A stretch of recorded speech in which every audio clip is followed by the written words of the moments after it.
राम राम बच्चों, welcome to my video. कैसे हो आप सभी? तो चलिए आज स्टार्ट करते हैं हम क्लास 12th एटम का लेक्चर नंबर सेकंड। इस लेक्चर नंबर सेकंड में हम डिस्कस करेंगे बोहर एटॉमिक मॉडल। तो बोहर एटॉमिक मॉडल बहुत ही इंपॉर्टेंट होने वाला है आपके एग्जाम पॉइंट ऑफ व्यू से। तो बोहर एटॉमिक मॉडल को पढ़ने से पहले हम थोड़ा सा जान लेते हैं रदरफोर्ड एक्सपेरिमेंट के बारे में। रदरफोर्ड साइंटिस्ट थे जो कि हमने लेक्चर फर्स्ट में डिस्कस किया है। उन्होंने क्या बताया कि एक एटम के सेंटर पे एक ऐसा पार्ट होगा जहां से अगर मैं अल्फा पार्टिकल को पास कराऊं तो वो पास होने से उसे रोकेगा और क्या हो जाएगा, रिफ्लेक्ट बैक। दूसरा उन्होंने ये बताया था कि जो इलेक्ट्रॉन्स होते हैं उन्होंने खाली स्पेस बताया न्यूक्लियस के चारों तरफ, जिन खाली स्पेस से जो अल्फा पार्टिकल्स थे पास हो गए। तो उन्होंने बताया जो इलेक्ट्रॉन्स की जो एनर्जी है वो कंटिन्यूअसली लॉस कर रहे हैं और लॉस करने के बाद वो न्यूक्लियस में आके कंसंट्रेट हो रहे हैं। तो वही बना उनका सबसे बड़ा ड्रॉबैक। तो इस ड्रॉबैक को दूर करेंगे बोहर एटॉमिक मॉडल। तो बोहर जी ने जो बताया, थोड़ा सा एटॉमिक मॉडल को डिस्कस कर लेते हैं। उन्होंने बताया कि एक एटम के सेंटर में न्यूक्लियस पाया जाता है जहां पर पॉजिटिव चार्ज है और उस चार्ज के चारों तरफ एक सर्कुलर ऑर्बिट में शेल्स हैं, lower energy shells and higher energy shells. जो न्यूक्लियस के पास होगा वो लोअर एनर्जी शेल होगा और जो दूर होगा उसे बोलेंगे हायर एनर्जी शेल्स। तो बीच ये वाला पार्ट आप देख रहे हो, ये न्यूक्लियस है और जो इलेक्ट्रॉन्स है वो हमेशा हायर एनर्जी से लोअर एनर्जी के अंदर जंप करेंगे। तो first of all Bohr atomic model को हम इनके पोस्टुलेट से डिस्कस करेंगे। तो सबसे पहला पोस्टुलेट है, उन्होंने रदरफोर्ड की बात को एक्सेप्ट की। An atom acceptance of exist. उन्होंने बताया एटम की एक बात को उन्होंने एक्सेप्ट किया कि an atom has a small positive charge core, has a small positive charge core, जिसको हमने किसका नाम दिया है, न्यूक्लियस का, is called nucleus.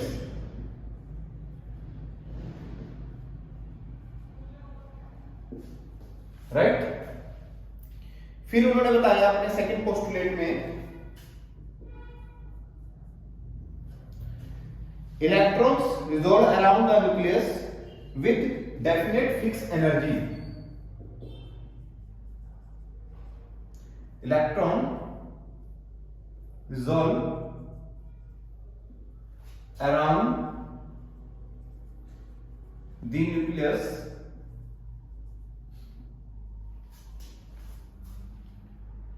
with definite fixed energy, with definite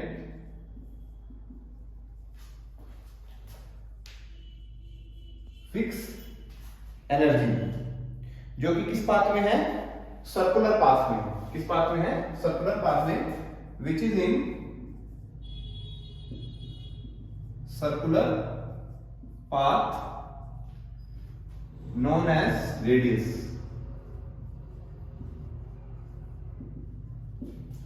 मतलब कि जो इलेक्ट्रॉन्स हैं वो न्यूक्लियस के रिवॉल्व हो रहे हैं चारों तरफ, revolve around the nucleus with definite fix energy which in circular path which is known as radius. कि वो एक फिक्स एनर्जी लेवल्स के अंदर क्या कर रहे हैं, घूम रहे हैं, जिसको हम क्या बोल देंगे, रेडियस। ये क्या था इनका सेकंड पोस्टुलेट। इसी के साथ साथ उन्होंने सेकंड पोस्टुलेट में एनर्जी लेवल को डिस्कस किया।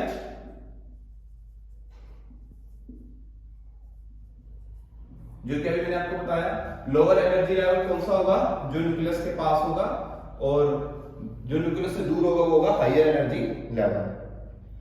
राइट। अब जो ये एनर्जी लेवल है इनकी कुछ ना कुछ एंगुलर मोमेंटम होगा। These energy levels have angular momentum. These energy level has angular momentum.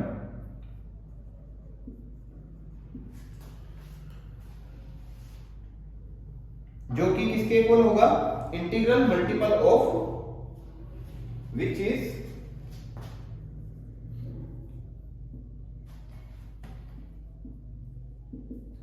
Integral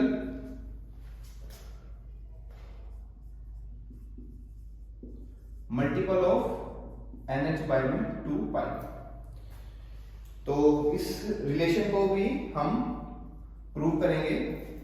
उन्होंने बताया कि जो चारों तरफ घूम रहे हैं इलेक्ट्रॉन्स, जो उनका एंगुलर मोमेंटम है, वो एंगुलर मोमेंटम किसके इक्वल होगा, integral multiple of NH by में 2 pi. We know very well angular momentum को हम L से डिनोट करते हैं। जिनको नहीं पता एंगुलर मोमेंटम को L से डिनोट करते हैं वो अभी जान लो, क्योंकि बाद में हम इसकी डेरिवेशन भी करेंगे, वहां से पता लग जाएगा। Which will equal to NH by में 2 पाई। एक इंपॉर्टेंट पॉइंट है, इसको इंपॉर्टेंट में लिख लेना।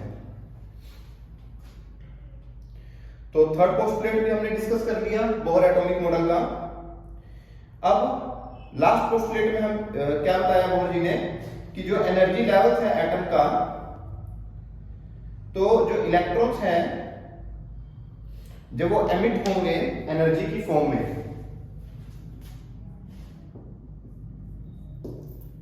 फोर्थ पोस्टुलेट में उन्होंने बताया electron emit the energy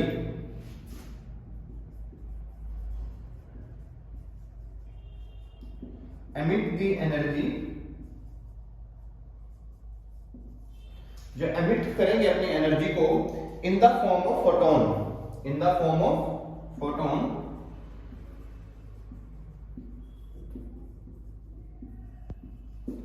photon के रूप में अपनी एनर्जी को एमिट करेंगे। कब, जब वो जंप करेंगे हायर स्टेट से लोअर स्टेट में। जब इलेक्ट्रॉन हायर स्टेट से लोअर स्टेट के अंदर जंप करेंगे तो वो अपनी एनर्जी को एक फोटोन के रूप में क्या करेंगे, बताएंगे कि एक फोटोन है, कि भाई हमारे फोटोन एक्चुअली में क्या होता है, पैकेट ऑफ एनर्जी होती है।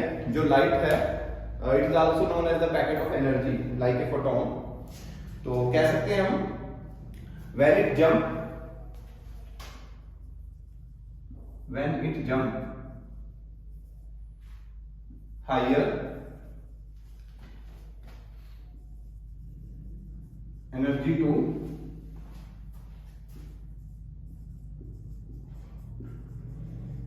lower energy, right? इसका फॉर्मूला बनेगा E2 minus E1 H frequency. Hopefully ये चारों पोस्टुलेट क्लियर होंगे। एक बार दोबारा से रिकैप कर लेते हैं। सबसे पहले बताया जो एटम है, जो कि रदरफोर्ड से इन्होंने एक्सेप्ट की थी बात की रदरफोर्ड की, एक स्मॉल पॉजिटिव चार्ज कोर होता है जिसको हमने बोल दिया न्यूक्लियस। सेकंड बात में क्या बताया, जो इलेक्ट्रॉन्स हैं वो इन न्यूक्लियस के चारों तरफ घूम रहे हैं एक सर्कुलर ऑर्बिट में, राइट। एक सर्कुलर पाथ होगा, सर्कुलर ऑर्बिट होगा, जिसको हमने बोल दिया रेडियस। थर्ड पोस्टुलेट में जो एनर्जी लेवल होंगे इनका कुछ ना कुछ अपना एंगुलर मोमेंटम होगा। उस एंगुलर मोमेंटम को उन्होंने डिनोट किया NH बाय में 2 पाई से।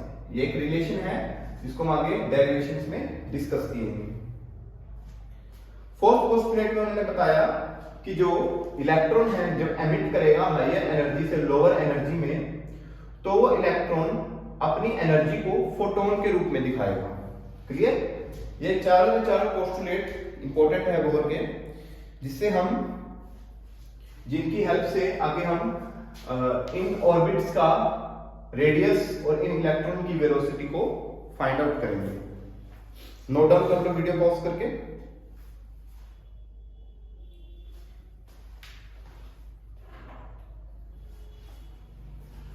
सो अब हम बोहर एटॉमिक मॉडल में जो एनर्जी शेल्स हैं, एनर्जी लेवल्स हैं, उनके रेडियस की वैल्यू को फाइंड आउट करेंगे।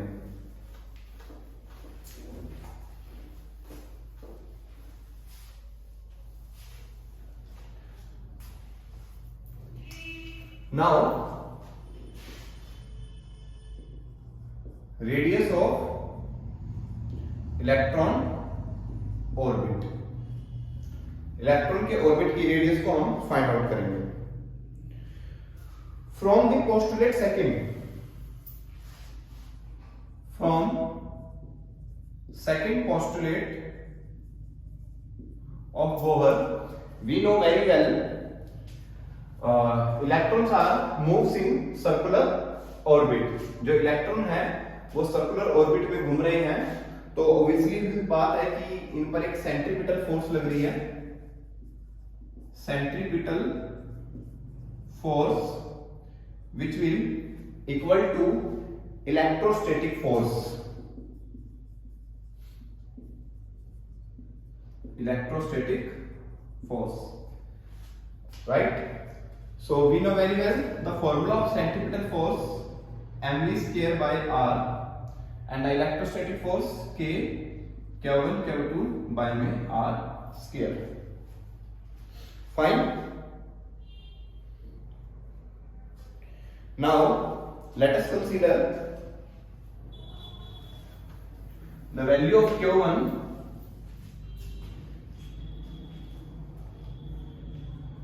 is electron and the value of q2 is charge of nucleus. Putting this value mv square by r equal to k electron z electron by में r square, ये square से r की value को cancel out कर देंगे, r की value को ऊपर ले आएंगे, k z e square by में mv square, राइट? सो अब हम हेल्प लेंगे थर्ड पोस्टुलेट की, with the help of third postulate, from third postulate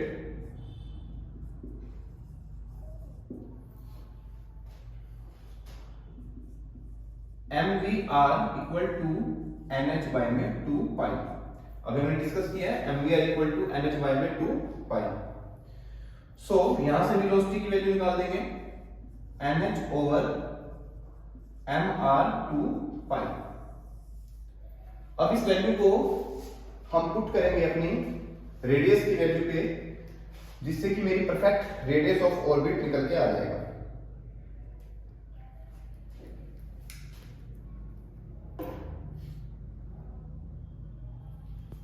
चलिए करते हैं put. It is equation number first and it is equation number second. Put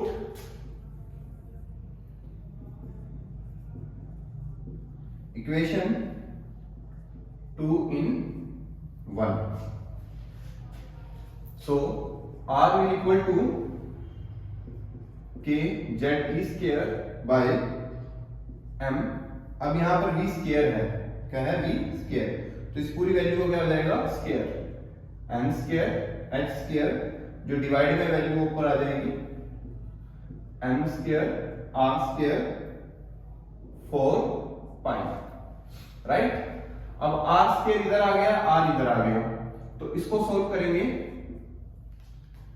इस r से इस r को कैंसिल आउट करके ये वैल्यू को ऊपर ले जाएंगे, m square h square, m से m कट गया, डिवाइड बाय में k z e स्क्वायर, ये बाय में आ जाएगी value m 4 pi which will equal to r। r की वैल्यू क्या है मेरे पास, n square h square k m z e square into 4 पाई। अब आगे इसको छोटा बनाना चाहो तो बना सकते हो वैल्यू को, ये मेरी वैसे रेडियस ऑफ ऑर्बिट की वैल्यू आ चुकी है। आगे आप और इसको सिंपलीफाई कर सकते हो अकॉर्डिंग टू इलेक्ट्रोस्टैटिक कांस्टेंट, क्या होती है value k is equal to 1 by में 4 पाई एप्सिलॉन, पुट कर सकते हो यहाँ पर n square h square, by में वैल्यू रेसिप्रोकल हो जाएगी 4 pi epsilon z e square m 4 pi, मतलब जो k की वैल्यू थी वो रेसिप्रोकल होके ऊपर आ गई, 4 पाई से 4 pi cancel out, n square h square z e square m। चाहे आप ये वैल्यू लो, रेडियस की चाहिए वैल्यू लो, बोथ आर सेम, क्लियर?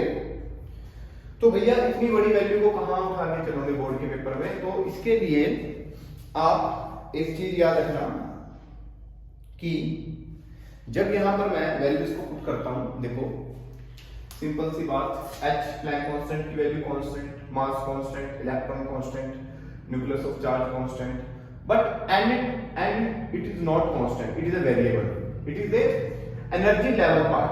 मतलब क्या है, इंटीग्रल मल्टीपल पार्ट कि one energy level, second energy level, third energy level.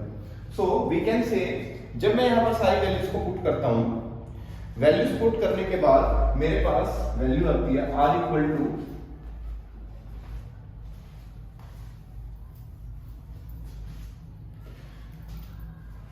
0.529 angstrom n square by में z, n स्क्वायर बाय में z। अगर आपको कैलकुलेशन चाहिए इन कांस्टेंट वैल्यू का तो आप मुझे व्हाट्सएप कर देना, तो व्हाट्सएप करके आपको इन वैल्यूज की मैं कैलकुलेशंस करके निकाल दूंगा। अदरवाइज आपको जरूरत नहीं है, इस फॉर्मूले को लर्न कर लेना आप, जो कि बोर्ड एग्जाम में आपके हेल्पफुल हो सकता है। कैसे क्वेश्चन बन जाता है, कई बार पूछ लेता है कि एक ऑर्बिट के सेकंड ऑर्बिट के बीच का रेडियस का रेशियो बताओ, तो उस रेशियो के लिए तो जो ये रेडियस की वैल्यू है डायरेक्ट पता होनी चाहिए, और इतनी बड़ी डेरिवेशंस की भी कोई इतनी जरूरत नहीं है। अगर पूछे, क्या पता पूछ भी सकता आपको 2 मार्क्स में, अगर नहीं भी पूछे तो ये वैल्यूज आपके पास मोस्ट इंपोर्टेंट है, इनको अच्छे तरीके से आपको माइंड के अंदर फिट करना है, राइट। एक छोटा सा न्यूमेरिकल कर लेते हैं इसी रेडियस पे, ताकि आपको पता लग जाए कि एग्जाम में किस तरीके से पूछ सकता है। रेशियो वाला example,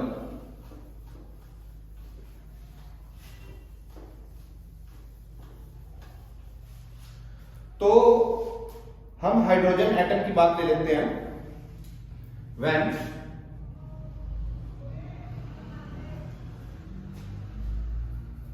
consider radius of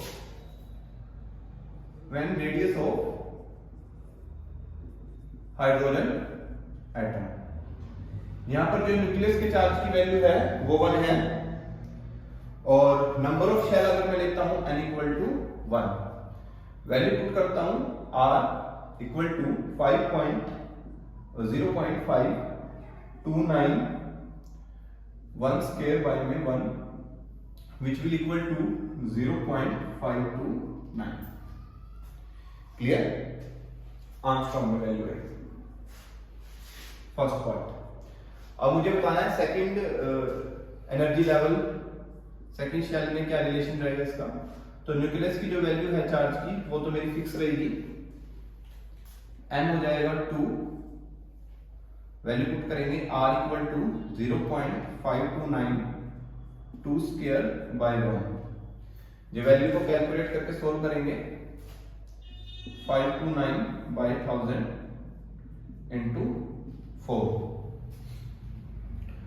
multiple कराने में मेरे पास वैल्यू आएगी 2116, तो बाय में क्या था 1000, तो जीरो आ जाएगी यहां पर।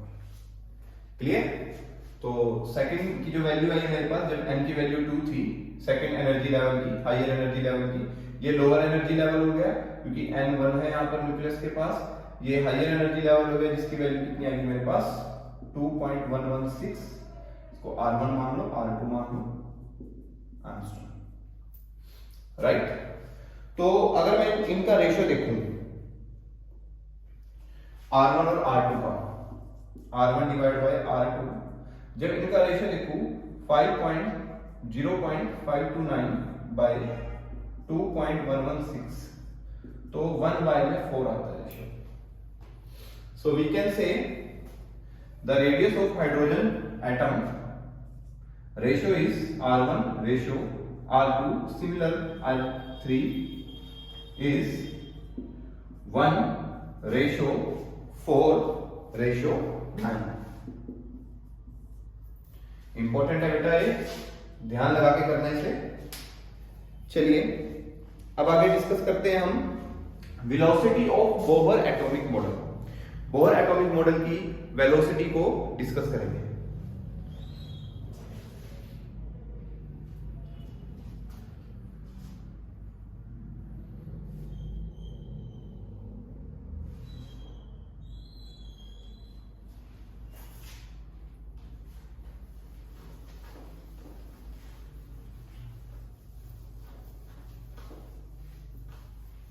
Now the velocity of Bohr atomic model with the help of hydrogen atom, velocity.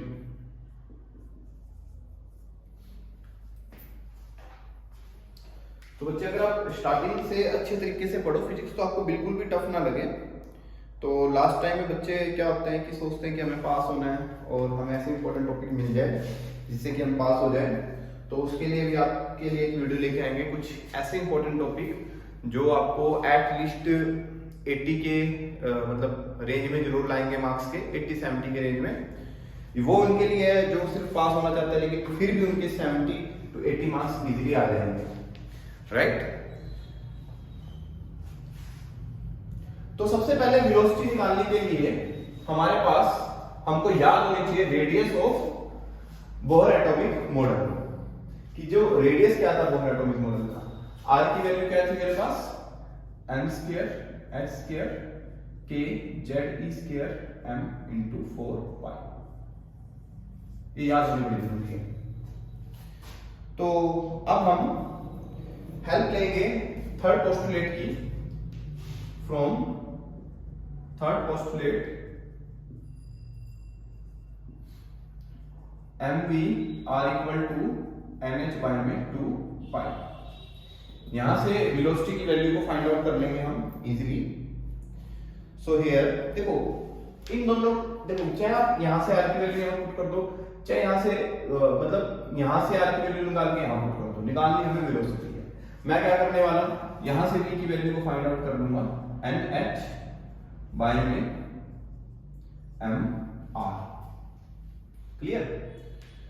तो it is equation number first and it is equation number second, nh by में 2π m × r। Put equation first in second. First equation को second equation में put कर देंगे, v = nh m। r की value क्या थी मेरे पास, r की वैल्यू बाद में लिख लेंगे, पहले 2π लिख लेते हैं, 2π आगे लिख लो, m बाद में लिख लो, कंफ्यूजन हो रहा है, 2π m। अब उठाओ r की वैल्यू, r की वैल्यू क्या है m² h²। ये जो डिनोमिनेटर वाला पार्ट है वो न्यूमरेटर में रेसिप्रोकल हो जाएगा, k z² m 4π। तो देखते हैं अभी जल्दी से क्या कटेगा, यहां से m से m कट गया, राइट। इस n से स्क्वायर वैल्यू कट गई, h से स्क्वायर वैल्यू कट गई, पाई से पाई कट गया, 2 1 जा 2, 2 2 जा 4। क्या वैल्यू बचती है ऊपर, k z² बाय m/2 सब कट गया mh। तो मेरे पास यहां से वेलोसिटी की वैल्यू क्या आती है, k z² बाय में nh।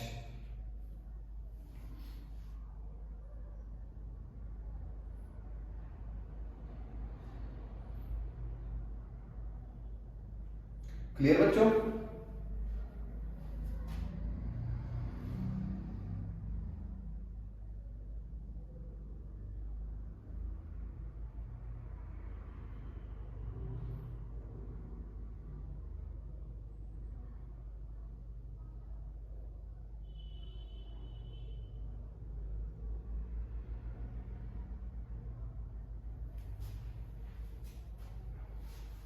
ठीक है। तो अब यहां पर भी आपको एक चीज याद रखनी है, जब मैं हाइड्रोजन एटम की बात करूं, हाइड्रोजन एटम की मैं बात करूं, अगर V की वैल्यू आ गई मेरे पास k z² बाय में nh। अगर मैं बात करूं हाइड्रोजन एटम की, तो Z की वैल्यू 1 होती है और n की वैल्यू क्या होती है मेरे पास 1।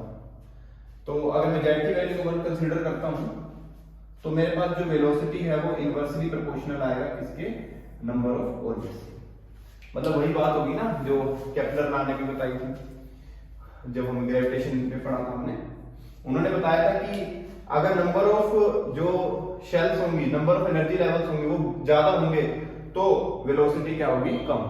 सिंपल सी बात, जो न्यूक्लियस के पास होगी शेल, उसकी जो वेलोसिटी होगी इलेक्ट्रॉन की वो ज्यादा होगी, और जितने ज्यादा जो दूर होते जाएंगे उतनी ज्यादा जो इलेक्ट्रॉन की जो स्पीड है, जो वेलोसिटी है, वो कम होती जाएगी बाय दिस रिलेशन। और यहां से मेरे पास एक छोटा सा ग्राफ बन के आ जाता है V और N के बीच में, इनवर्सली प्रोपोर्शनल का। Clear?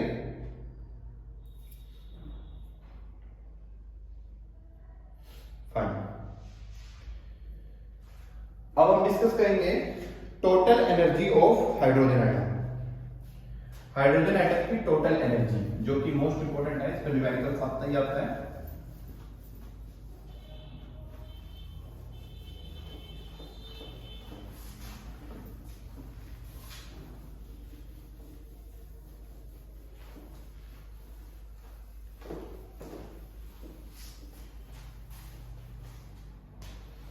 Now total energy of hydrogen atom, right? हम जानते हैं टोटल एनर्जी में जो काइनेटिक एनर्जी होती है which will equal to, means we can say kinetic energy and potential energy का जो सम है वो मेरा टोटल एनर्जी होगा।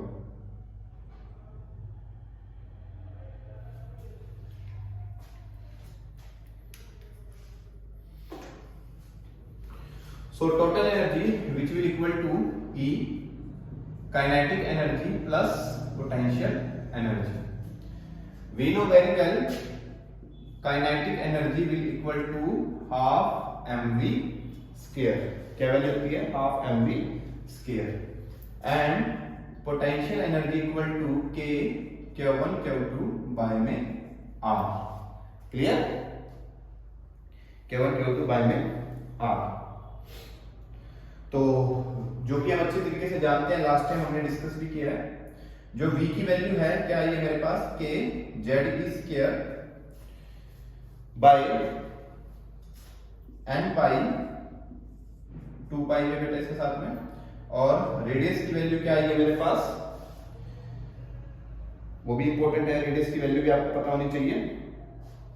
n square h square 4 pi square m के ze स्क्वायर। ये दोनों वैल्यूज तो आपके लिए इंपॉर्टेंट है। तो टोटल जो एनर्जी बनेगी मेरी, काइनेटिक एनर्जी होगी half mv square plus k, charge की वैल्यू इलेक्ट्रॉन, दूसरी क्या होगी z electron, nucleus of charge. जो इलेक्ट्रॉन होगी ये मेरे पास होगी negative. So put for value z square, negative का साइन यहां पर ले लूंगा मैं बाहर, क्योंकि इलेक्ट्रॉन नेगेटिव है, इलेक्ट्रॉन नेगेटिव होने के कारण चार्ज वैल्यू क्या आ जाएगी बाहर। लास्ट में नीचे क्या बचता है मेरे पास r। टोटल एनर्जी की वैल्यू आ गई मेरे पास E equal to half mv square minus k ze square by r। अब जल्दी से यहां पर v और r की वैल्यू पुट करो। जब v और r की वैल्यू जब हम यहां पर पुट करेंगे तो मेरे पास वैल्यू क्या आती है, E equal to 1/2 m। v की वैल्यू क्या थी मेरे पास, जल्दी से वैल्यू का स्क्वायर करते हैं हम, k square z square e की पावर 4, स्क्वायर का 4 हो जाएगा 4 pi square by n square h square. Now k z square, r की वैल्यू की पुट करते हैं जल्दी से। r क्या है n स्क्वायर, तो स्क्वायर यहां पर स्क्वायर की जरूरत नहीं पड़ेगी, n square h square 4 pi square m के z स्क्वायर, ये ऊपर आ जाएगी वैल्यू 4 पाई के 4 पाई स्क्वायर के m z square, m z square. Clear? अब यहां से देखो क्या चीज कॉमन आ रही है, यहां से मुझे क्या चीज कॉमन मिल रही है, देखते हैं।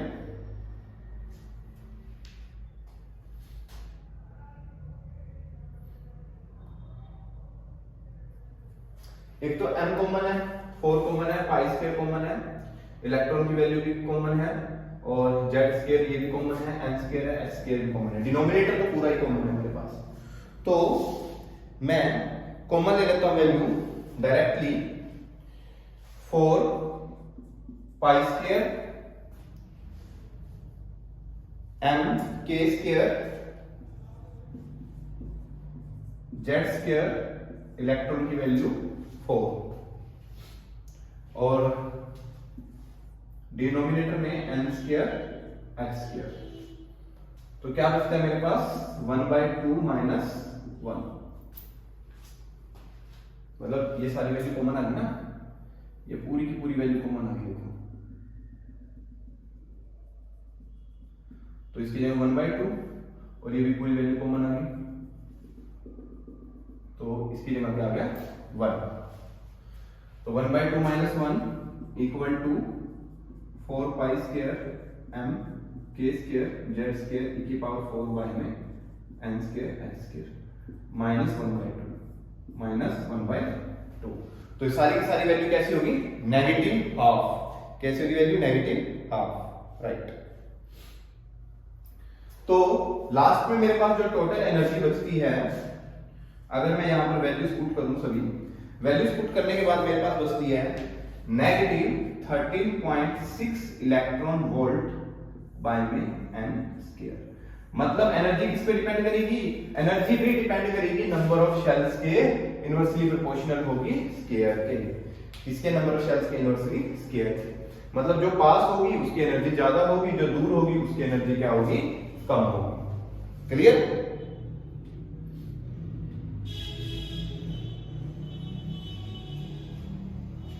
और यहां पर दो बातें और याद रखना जो कि आपके लिए इंपॉर्टेंट है। अब देखो काइनेटिक एनर्जी का मेरे पास फॉर्मूला था हाफ एम वी स्क्वायर। देखो थोड़ी सी सोचने वाली बात है, यहाँ पर थोड़ा सा ध्यान लगाना, आपको ये बात याद आ जाएगी और दिमाग में भी बैठ जाएगी। मेरे पे जो काइनेटिक, ये काइनेटिक एनर्जी की वैल्यू थी ना, तो जो काइनेटिक एनर्जी की वैल्यू थी वो क्या थी, हाफ एम वी स्क्वायर। ये सारी वी की वैल्यू थी, क्लियर। अब ये भी सारी किसकी वैल्यू है, मेरे पास v की वैल्यू है ना। तो मैं कह सकता हूं ये बात, जो मेरे पास काइनेटिक एनर्जी है वो किसके इक्वल हो सकती है, नेगेटिव ऑफ एनर्जी के। मतलब मैं कह सकता हूं जो काइनेटिक एनर्जी है इस एक्सप्रेशन से वो नेगेटिव ऑफ दिस एनर्जी के इक्वल है, नेगेटिव ऑफ एनर्जी। क्लियर। इसी के साथ साथ जो मेरे पास टोटल एनर्जी आई है और जो पोटेंशियल एनर्जी है, या तो डायरेक्ट चीज को याद रखना, जो पोटेंशियल एनर्जी है, जो पोटेंशियल एनर्जी है वो 2 गुना हो गई किसके, टोटल एनर्जी के। ये दो बातें आप याद रखना। काइनेटिक एनर्जी मतलब आई इसी एक्सप्रेशन से है, डायरेक्ट आप वैल्यू को याद रख लो तो सही रहेगा। काइनेटिक एनर्जी हाफ है टोटल एनर्जी के, और जो पोटेंशियल एनर्जी है वो कितनी है, 2 गुना है किसके, टोटल एनर्जी के। क्लियर।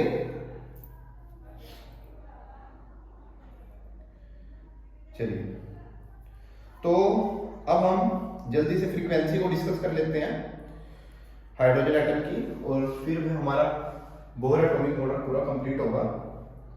फ्रीक्वेंसी में बच्चों आपको याद रखनी पड़ेगी velocity, radius, kinetic energy, potential energy, right, और टोटल एनर्जी।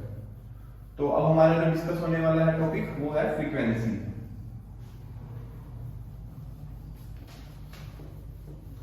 तो ये 3 फॉर्मूले तो मैं कहता हूँ बोर्ड एग्जाम में देख लेना, जरूर आपको इनके ऊपर न्यूमेरिकल देखने को मिलेगा। 2 नंबर 1 नंबर पक्का है, एक तो ये, एक ये और एक ये तीनों के तीनों अच्छे तरीके से अपनी फॉर्मूला शीट में लिख लेना, जो कि आपके लिए मोस्ट इंपोर्टेंट है।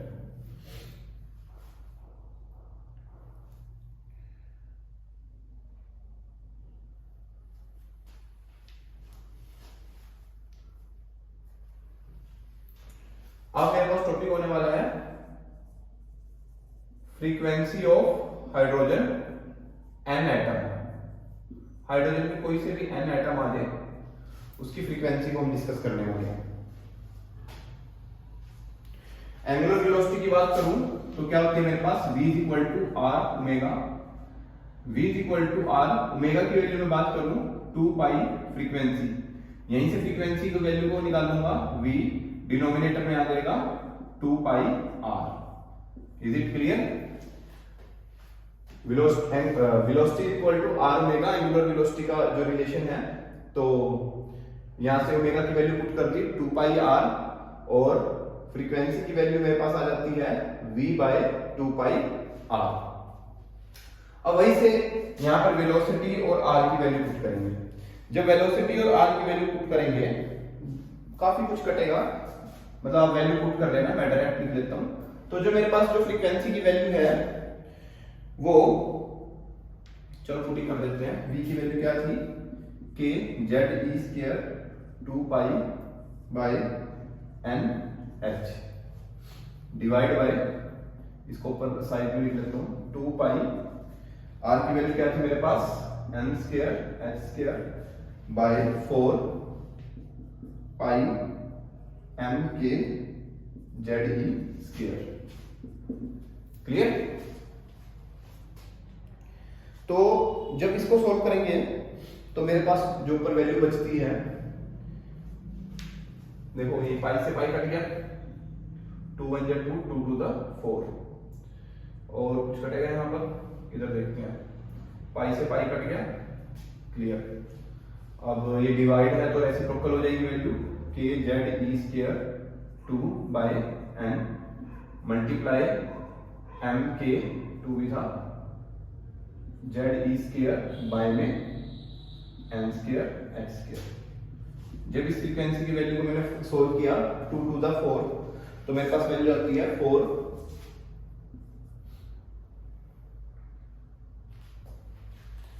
और m k²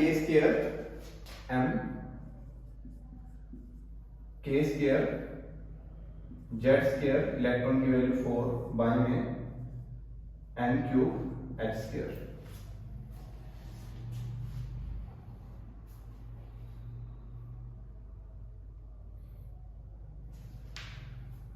ये h थी वेलोसिटी की वैल्यू, यहाँ पर मिस्टेक हुई है h है बच्चा, तो इसका मतलब इस पाई से वाला पाई तो कटेगा नहीं, तो पाई से पाई कटेगा नहीं, तो मेरे पास यहाँ पर पाई बच जाएगा, n h है और यहाँ भी h है, तो h का भी क्या हो जाएगा यहाँ पर क्यूब।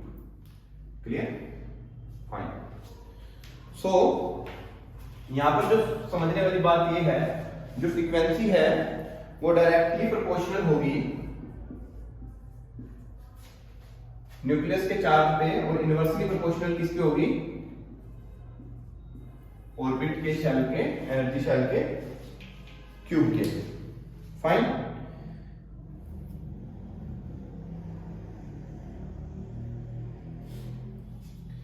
तो इन दो वैल्यूज को छोड़ के अगर इनमें सभी कांस्टेंट वैल्यू को पुट करता हूं तो मेरे पास जो फ्रीक्वेंसी की वैल्यू आती है वो आती है 6.54 into 10 की पावर 15 z² n क्यूब।